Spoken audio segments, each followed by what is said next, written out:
And here we are, we're live, Elisa. Hello. Hello. Welcome, welcome. Really, really good to have you with us, and welcome everyone else who's joining us today.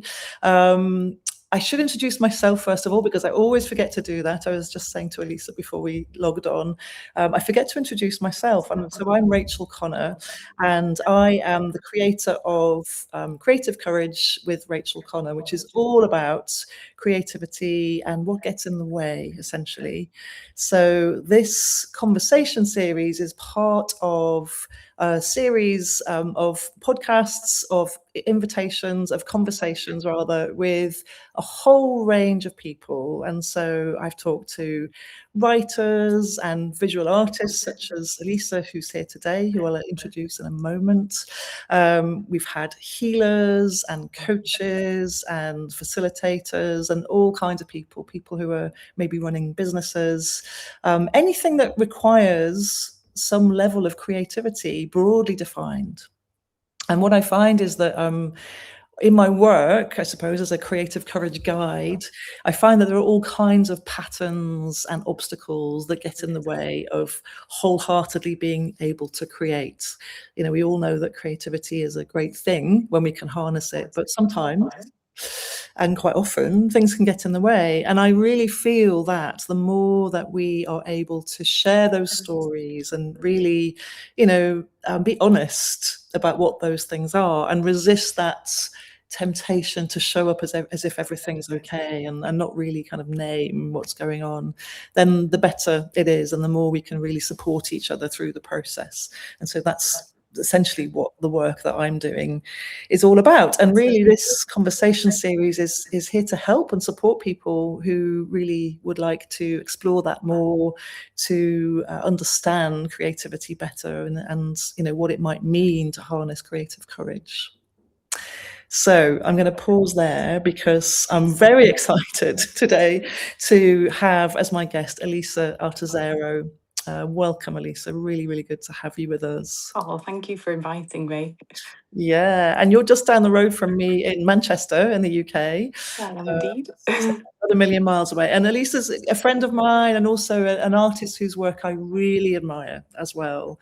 And I think what you've done in the space of like public art is really fantastic, Elisa. So I'm really looking forward to talking more about that. So just to introduce you a bit more for people who are here, who might be listening and watching. So you're a UK-based visual artist. You're based in the north of England, in Manchester, and you work with text and light. And I am really fascinated to dive more into that and how you got into that and what that does for you and all of that kind of stuff. And you've exhibited kind of at scale, at different contexts.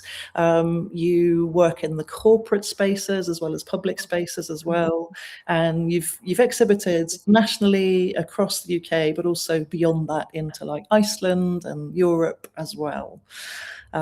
Is there anything I've missed there that you want to add for your introduction there? Is there anything that you'd like to say? No, I think you've managed to capture that quite well, actually. Yeah, so I mean, as you said, so I'm an artist. I primarily work with light and with text, and the reason for that is that my first degree was in English, and really enjoyed that. Really loved that. Didn't quite know where that was going to progress to. People often say, "Oh, well, would you like to go to, do you want to be an English teacher?" I didn't want to be an English teacher.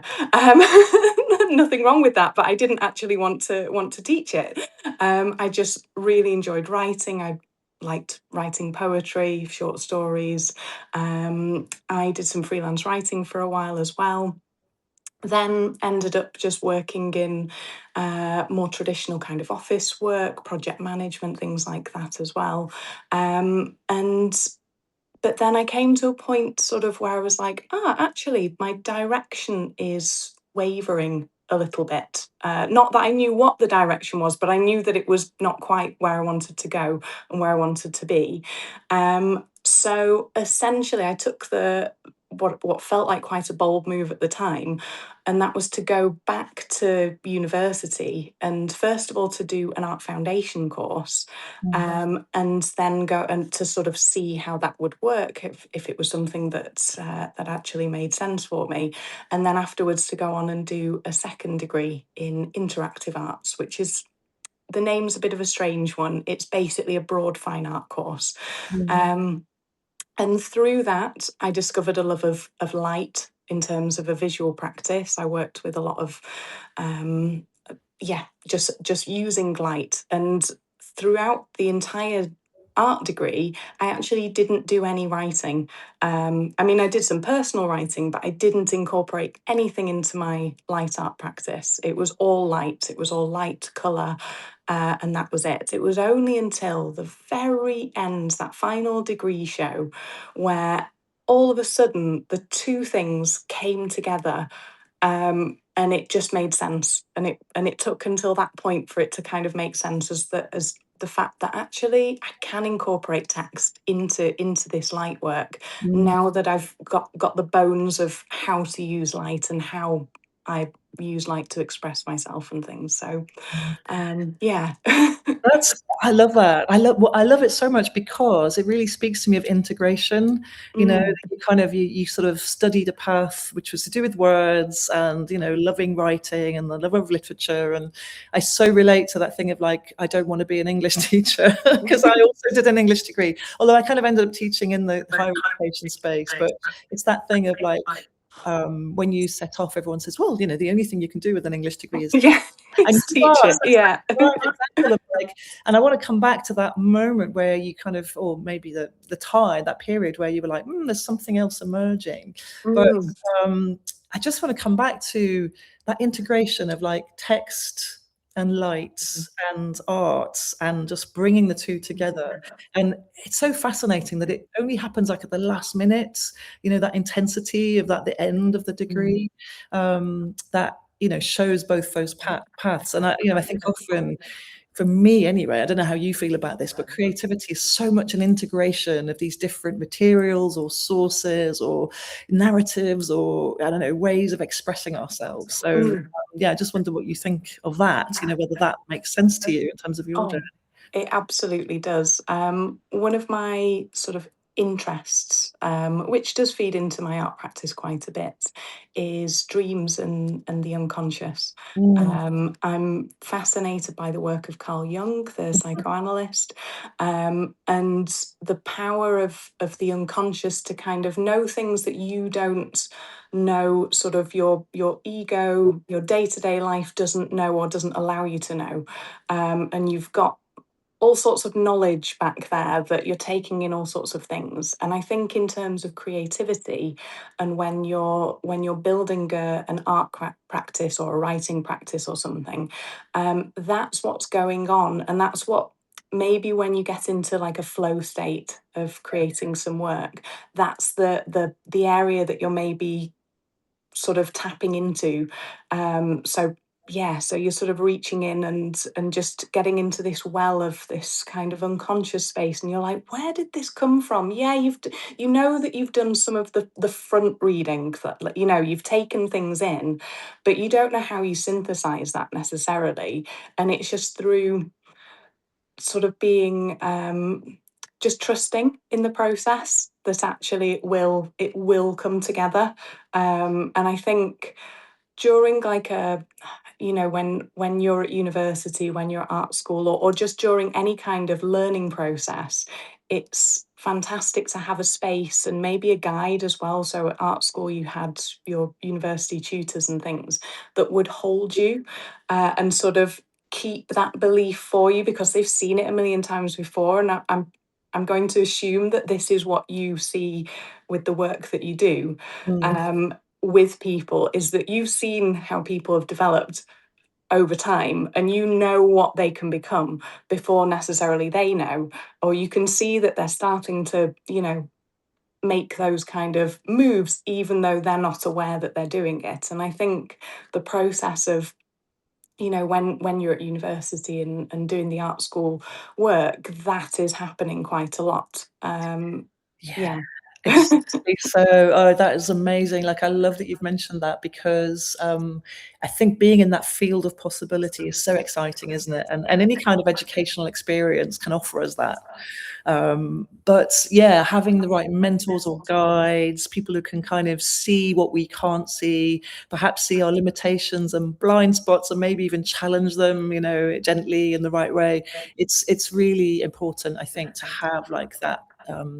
Yeah, that those people who can help us, like, bring Mm, our creativity to its fullest expression, because we can't always do that for ourselves. And it's something that I say all the time. It's one of the reasons I have a community as well as working one to one with people as well. And mm, an art school is a community, and I know, you've always really been committed to a community of practice. You've always got a studio. You're part of other, communities of other artists, and that's so mm, important, I think, to kind of to be able to bounce off each other and be mirrors for each other in that kind of way. Uh, mm, saying hello to people who are joining, Carolina, mm. Alex, saying hello. Hello. So yeah, I think that's fantastic. I want to go back to Mm, something you said about the well of consciousness that you're in. This kind of idea of there being this kind of unconscious knowing that like surfaces and arises. I think that's a beautiful way to like think about creativity. And it strikes me that that's what was happening for you, Elisa, as you were like looking around for what next. You've got your English degree, and you kind of, the way you describe it, like something's not quite satisfying. There's something else. mm, So I wonder if you can like walk us through, like, mm. more in a bit more detail, like what happened for you, like how did it feel, what was that emergence like for you? Yeah, well, I've always been creative.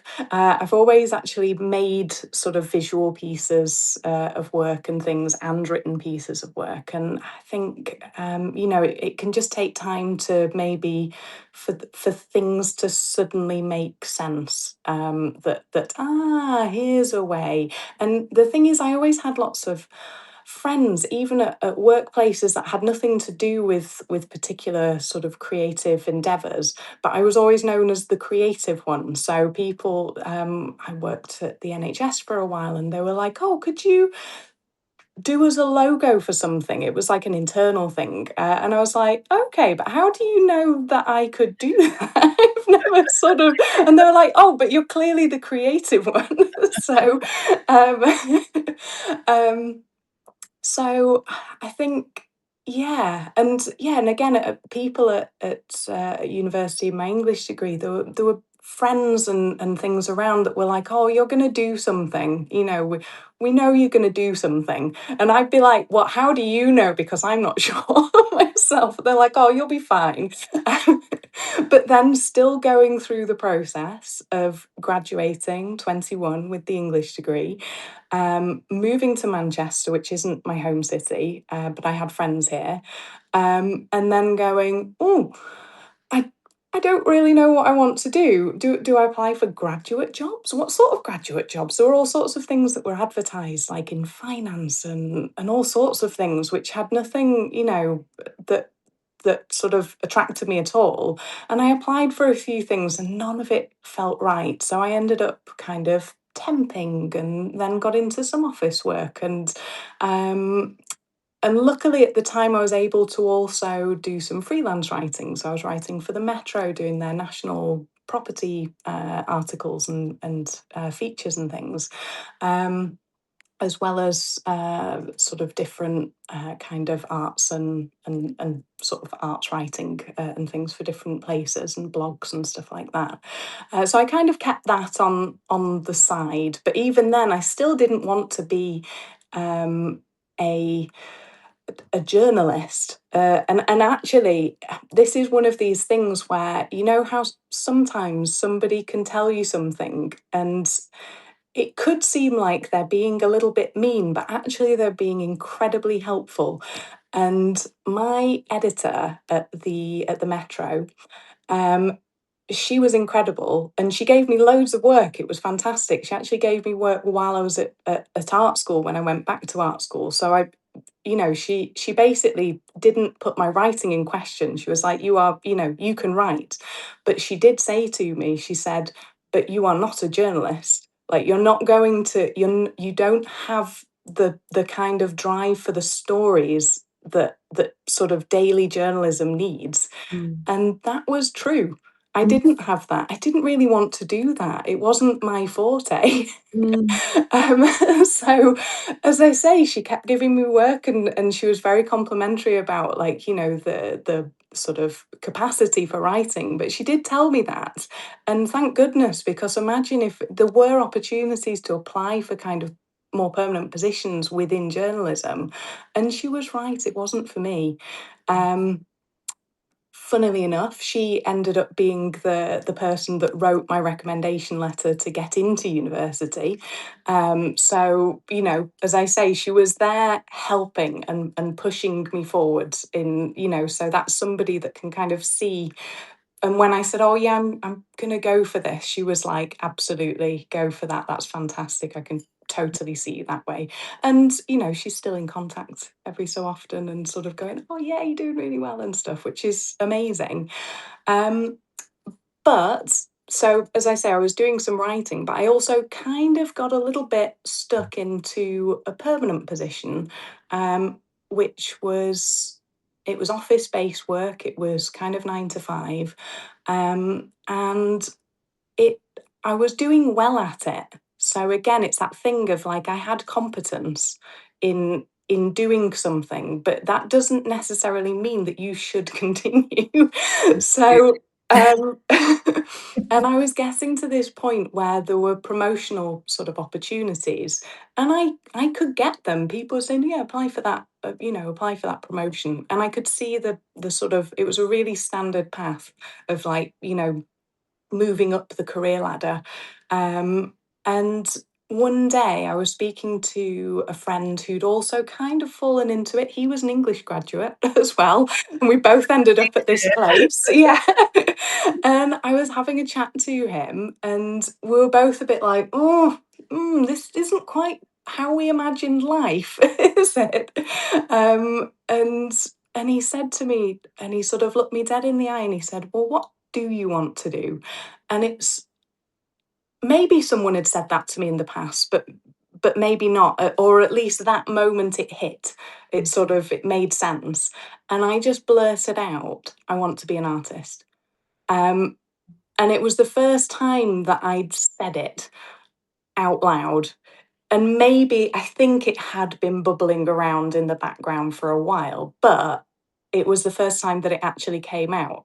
And I was there ready to, and I was like, "Oh, but I can't do that. I'm too old." I was only, what, 25? Um, but at the time it felt ancient.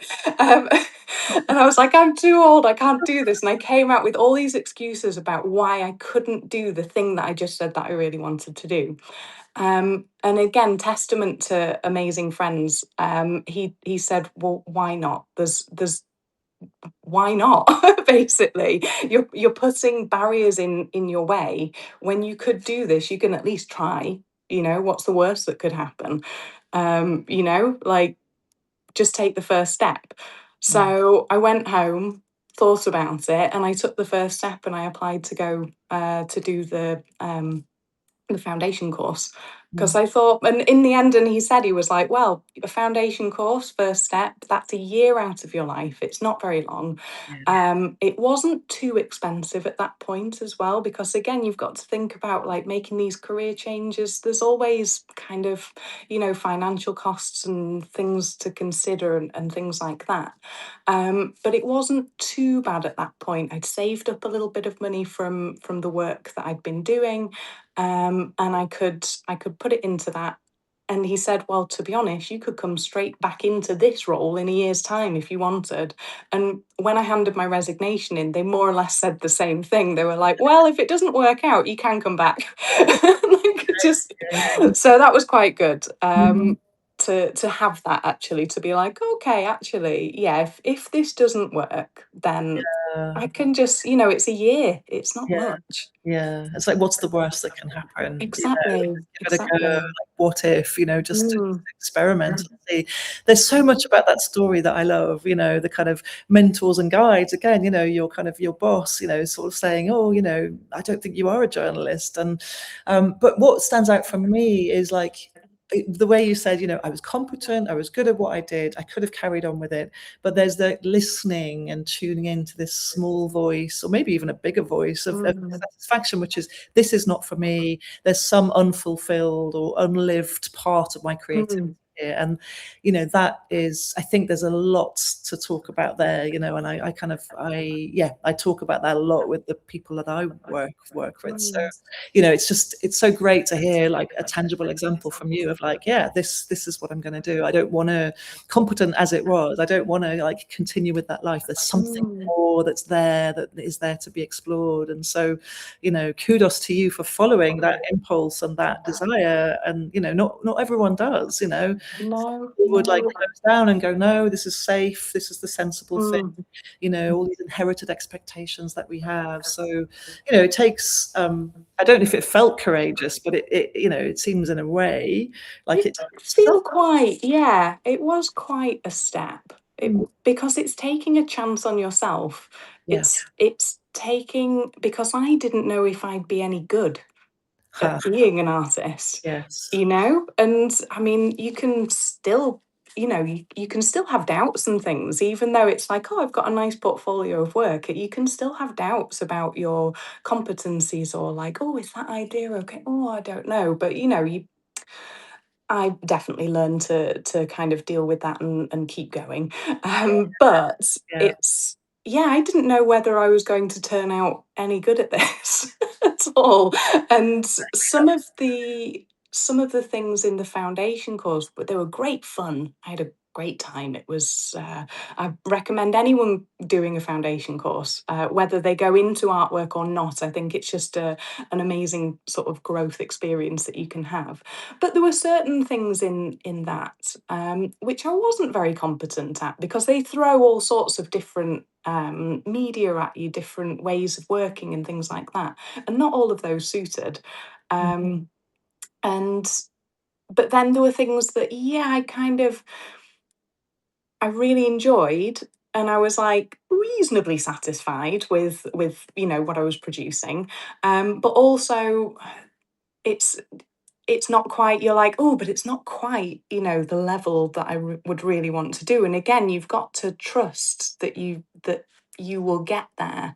I'm paraphrasing, I don't know who, but somebody, because I've heard this somewhere, about how you can start. It's good to at least start with a good level, like a good taste level, of sort of, what you like, what looks good, sort of what quality feels like or looks like, and things like that, even if you're not actually achieving that yet when mm, you're first learning. But as long as you know that and you can sort of foster that, then you know what you're able to go towards. If you don't have that, then you're kind of screwed a little bit. Um, so yeah, it's yeah. So essentially, I just tried and tried and kept practicing, took feedback, practiced again, mm, tried other things. Again, luckily, the all the tutors on all of the courses that I took, they were all of the sort of mind of we will encourage your ideas. We'll, when I actually started on fine art. Which their approach at the time, I don't know what their approach is now, but their approach at the time was kind of like more critical, like, defend your choice on this, like, why have you put this line here? Why have you done that? Sometimes you don't know, and particularly when you're just experimenting and growing, you don't know mm. actually. And yes, you need to start to learn why you've done that. But in those experimental phases, I'd say it's best not to focus too much on having to defend all those ideas. So, Yeah. um, But then, so I didn't like that approach. I was like, oh, this doesn't feel right for me. This, this is too sort of combative. And then I spoke to the people on interactive arts, and they had a different approach entirely. And they basically said, look, if you have an idea, we don't know what that idea is or where it's going to lead, but we're just going to help facilitate you to, to sort of build on it and explore it and just, go through it. And we'll gently hold you through that experience until you realize why you're building that idea. And that's exactly what they did throughout the course. Yeah. So through that, I just built up, I experimented across glassware and like, so not just lighting, like I was doing metalwork and laser cutting things and all kinds of multidisciplinary things that the university can offer, all those things, which is great.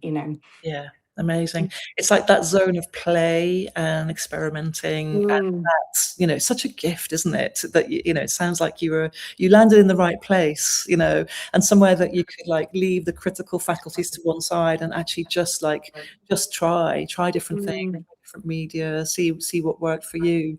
Um, you said something a while ago, which I want to bookmark and come back to, mm, about, kind of that worry about, you don't always know if you've got it right. And so that kind of flags up sort of fears and, doubts and all of that kind of stuff. And I'd love to spend some time talking about like what that mm, looks like for you and your experience of that. But before that, I'd love to know more. Like you mentioned storytelling as well. Like, you were not a journalist. That was not your mode of storytelling. But it sounds like text and light is a way that you tell a story. So I'd love you to talk mm, more about your art form, what that does for you, like how you tell stories using text and light together. So I do it in different ways. So there's something about the ephemerality of light and shadow. This kind of thing that you can't grasp. It appears, it disappears, and I really love that. And the way that we use words and language, we produce it and then it sort of floats off and disappears into the ether somewhere.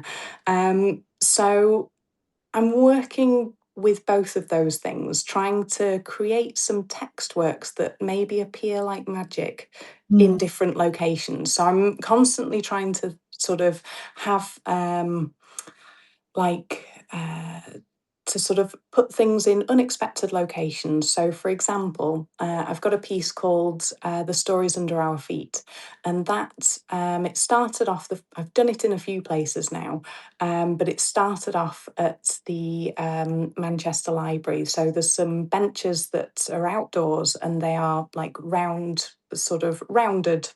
Around the sort of circular building that they have there, um, and I said to the producer of this light festival, I said, I think I can imagine some words coming from underneath those benches to mm, tell some sort of poem or story or something.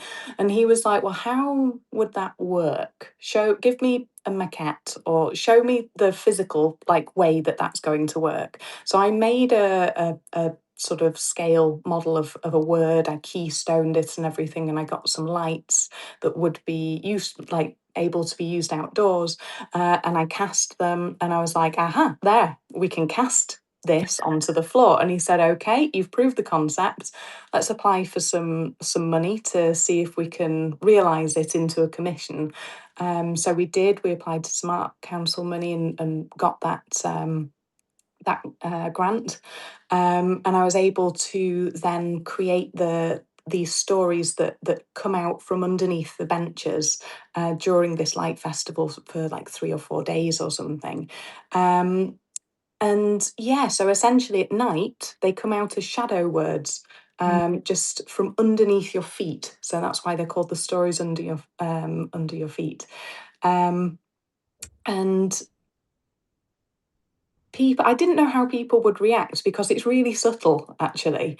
And from afar, it just looks like a pattern from underneath the bench. And we're used to having lights underneath benches, so this just made it look a bit like patterns or something. But it was amazing how many people did spot that, and when they did, lots of people walked past, but those that did stop, which were a lot, and would look and they'd start reading these poems that I'd written about kind of weather patterns in Manchester and things like that, about rain, rain heavy like thoughts forced from the sky. Um, Very much. very Manchester. So just readjust my camera there. And and yeah, people would just read them, and I'd be like, "Oh, amazing!" They're kind of engaging, and because I tend to hang around my artworks because they're outdoor artworks and nobody knows who I am, I get that feedback straight away of Yeah, people, which is scary as well because you don't know how people are going to react. But if you're going to put something in the public realm, then you have to be prepared for all sorts of comments. Um, and and yeah, people just seemed to really engage with it, and they did, and you'd see delight of like, oh yeah, as if they just discovered something themselves. mm, And that's what I like to do in public spaces. Have words that kind of appear in the evening, oftentimes, yeah, and it's just like a little magical moment or message that it feels like you've just stumbled across it, even yeah, if lots of people end up stumbling across it. But I feel like it's quite personal, because I play with different elements of scale as well.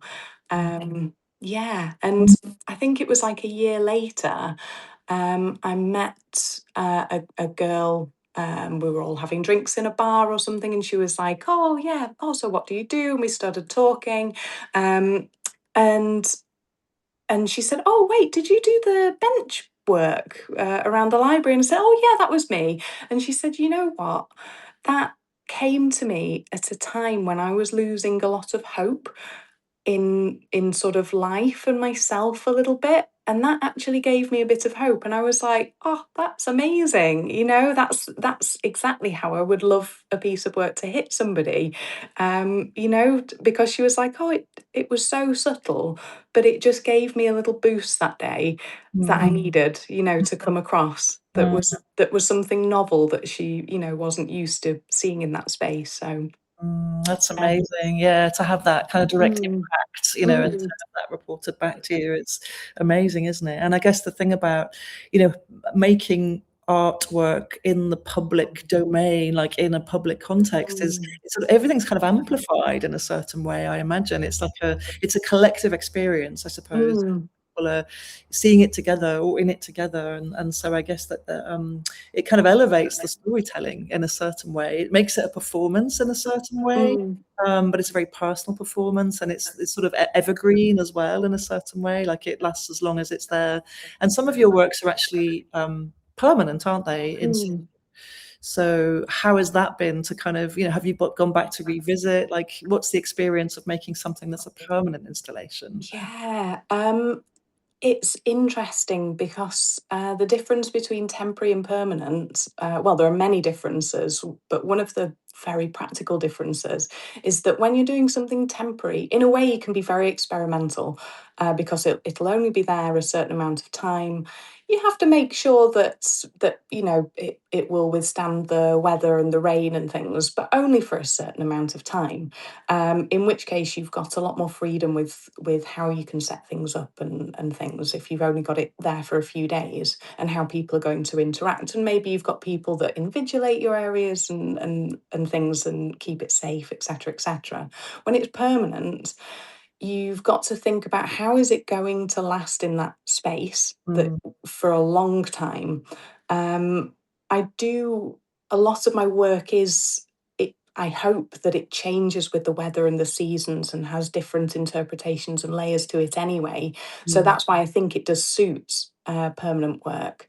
But you are in many ways more limited by the practicalities of how you will actually make a piece of work, and get it manufactured and fabricated and kind of safe for the public to see and things. One of my pieces, which is called The Garden of Floating Words, that is down in the City of London. It's part of Sculpture in the City, and it had been a temporary piece, but then it was made permanent and bought by the developers. Um, so it's something that everyone can see now, and it's basically, to describe it, it's a neon poem. They're on tall, sort of acrylic stands, which make them look as if they're floating in the darkness, and they're positioned within a planter, so they are the garden of floating words. Mm, So they're within a garden, but they're also positioned in front of a glass-fronted building, so you get multiple mirrored. Images of these floating glowing words, so that it's like you're surrounded by floating words basically, because of the reflections that you get, which is fantastic. mm. um I always say, to if you're a little bit unsure, stick a mirror on it, um, creatively, because it will always come up with something unexpected. So in this case, the mirror was the building.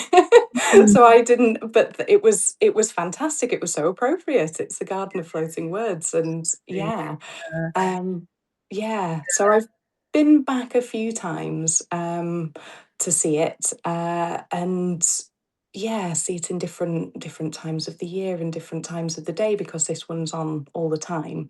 Um, and yeah, it's just fantastic, and it's fantastic to just see people actually pausing and having a look at it. Mm, Um, but thinking about, I don't know, sort of, the topic of this conversation about creative courage and things like that. That piece of the work, when I do my poetry, um, the poems are often very personal, and it's interesting to sort of put that out there and see how people react to it. mm. It's yeah, I mean, that takes a lot of courage, I think, to do that, to sort of, and that's probably one of my most personal poems. I've done others where they've been more rooted within a very specific area. So I've had like topics to work around and write poetry on those. So it's been a bit more universal in that sense. But I have to say, this particular poem, um, people have probably responded the best to it, actually. Oh, So, yeah, so it's been really nice to have that kind of feedback of like, "Oh, actually, it does connect with people on different layers as well, different meanings for each person." yeah. What do you make of that, Elisa, that people have responded the best? Like how, what do you think about that in terms of it being your most perhaps personal work? Mm, I don't know. I think I'd like to do more, Mm, of those, although it's harder in the public realm. It's harder to persuade commissioners to let you do that, I right. have to say.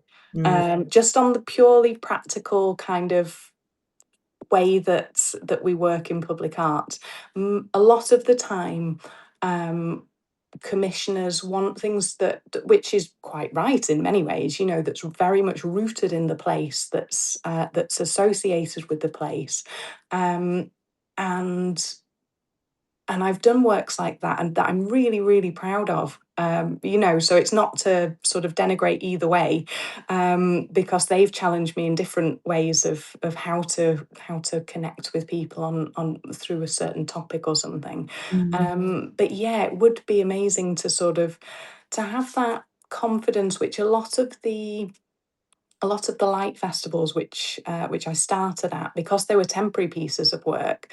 That's the other thing about temporary work. Commissioners are much more open to sort of going, yeah, you can do whatever poem you like, because yeah.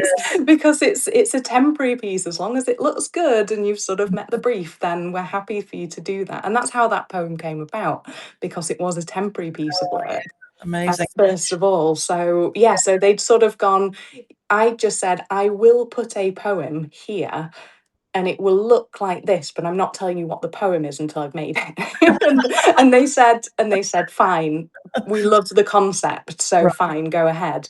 But Yeah. maybe if I was in a permanent commissioning situation, it would be harder to actually persuade commissioners to let me do that, to sort of be like, here's something that maybe is a little bit more like, I'm not going to explain it Yeah. entirely. I'm not going to go through all the entire meanings of the words. It's harder to do that, and I would love for more commissioners to kind of let me do those sorts of things.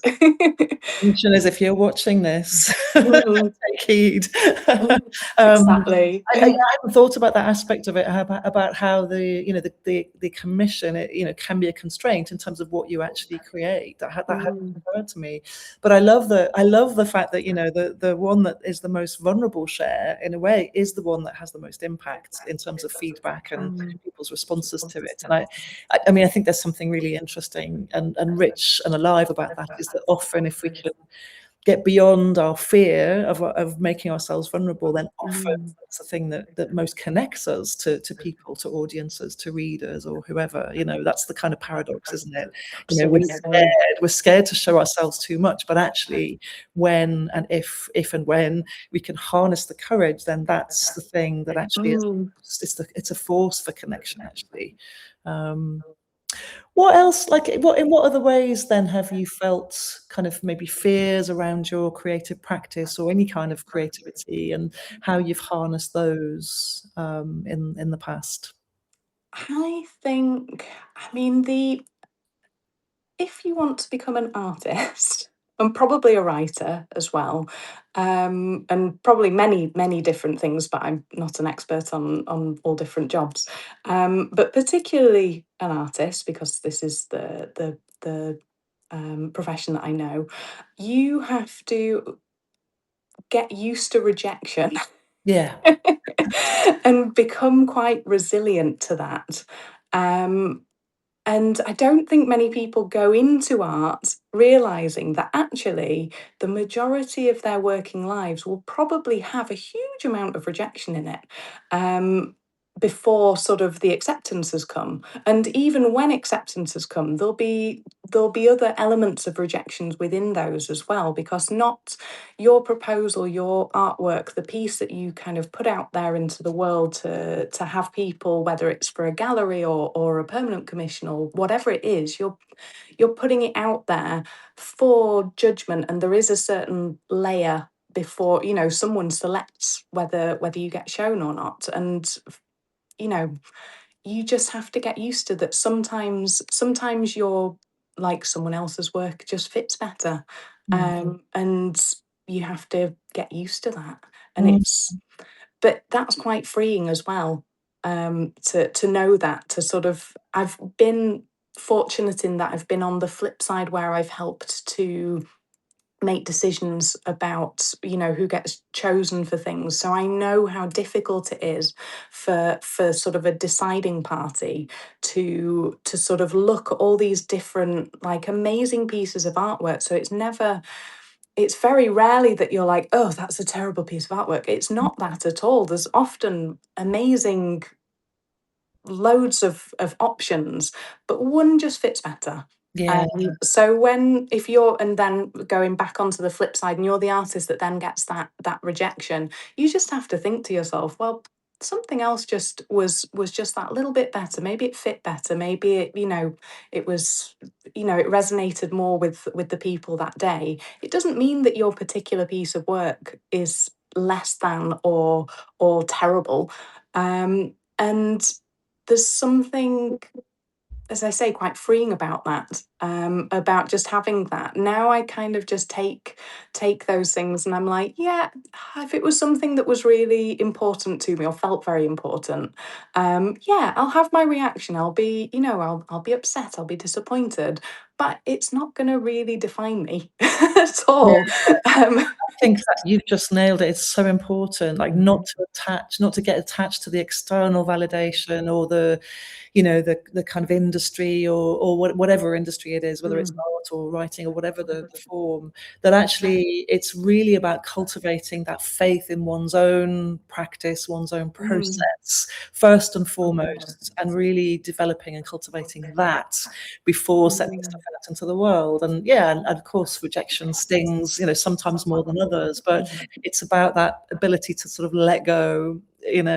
Easier said than done sometimes, but Absolutely, but I think and this only comes with time.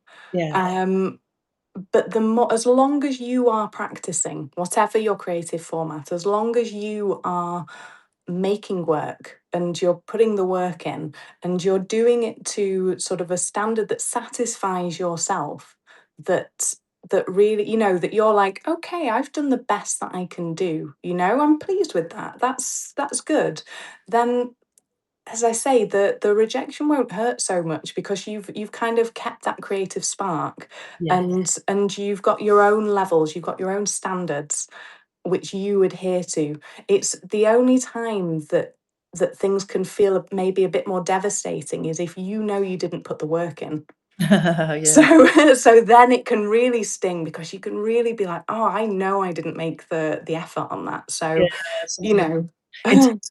integrity for one's own process and practice. Yeah, believing in yourself, backing yourself, really committing. Yeah, Absolutely. Mm. that's amazing. We're kind of coming towards the end now, so I just want to ask two last questions really.